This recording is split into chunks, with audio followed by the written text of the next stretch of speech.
আমাদের একটা ইউনিভার্সিটির নাম প্রয়োজন ছিল। সো আমরা চাংখারপল নামটা সবার সাথে খুব সুপরিচিত, বিশেষ করে আমাদের অডিয়েন্সের জন্য। মোটামুটি আমাদের যারা বন্ধুবান্ধব আছে সবাই ফার্স্ট অডিয়েন্স তারাই ছিল, তো তাদের কথা চিন্তা করে আমরা নামটা একটা ইউনিভার্সিটির নাম চাংখারপল রাখছি। আমি আমার জীবনের এক্সপিরিয়েন্স বলতে এটার সাথে আমি রিলেটেড আর কি। এটা আমি এই ঘটনার লাইফস্টাইলের মধ্যে ছিলাম প্রায় 5-7 বছর আমার ইউনিভার্সিটিতে। সো ওই হিসাবে it's a part of my life also. এই ধরনের সিনেমার জন্য এই ধরনের ফেস্টিভ্যালই সর্বোচ্চ উপযোগী অ্যাকচুয়ালি। ধরেন ফেস্টিভ্যাল যদি ভিন্ন ধর্মীয় সিনেমাগুলোকে প্রমোট করে তাহলে এটা আসলে এটা বেটার সিনেমার জন্য। তাহলে বিভিন্ন মানুষ নতুন নতুন সিনেমা মানে এক্সপেরিমেন্ট করার জায়গাটা পায় আর কি।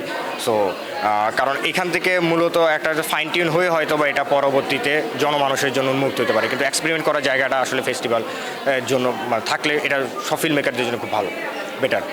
ডেফিনেটলি আমরা গতকালকে যে সিচুয়েশনে ছিলাম আজকে ওই সিচুয়েশনে নাই।